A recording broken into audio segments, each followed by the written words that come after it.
ভারত পাকিস্তান যুদ্ধের বিরতিতেই পাকিস্তান বিরোধী নানান পদক্ষেপ নিচ্ছে ভারত। এমনকি পাকিস্তানের পক্ষ নেয় তুরস্ককে বয়কটের ডাক দিয়েছে মোদি সরকার। এ অবস্থায় অন্য দেশ হয়ে প্রবেশ করা পাকিস্তানি পণ্যের ব্যাপারে কড়াকড়ি সিদ্ধান্ত নিয়েছে ভারত সরকার।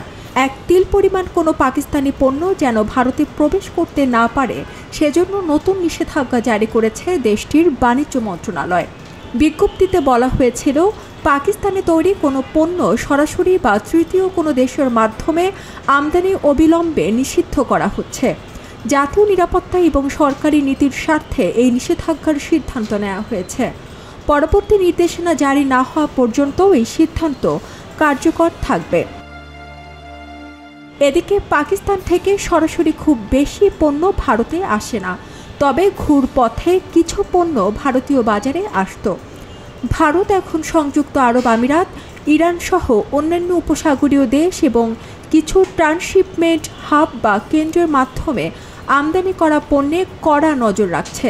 জাহাজের প্রতিটি পণ্যের লেবেল যাচাই করা হচ্ছে, লক্ষ্য একটাই, পাকিস্তান থেকে যেন কোনো পণ্য পরোক্ষভাবেও ভারতের বাজারে না আসে।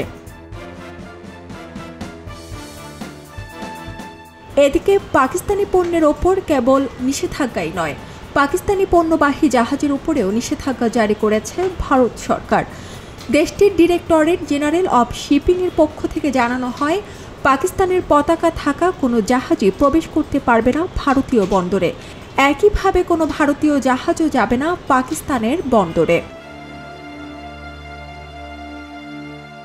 পাকিস্তান ও ভারতের সঙ্গে সব রকম বাণিজ্য স্থগিত রাখার সিদ্ধান্ত নিয়েছে। অন্যদিকে ভারতের সঙ্গে যুদ্ধে পাকিস্তানের পক্ষ নেয় বয়কটের মুখে পড়তে হয়েছে তুরস্ককে।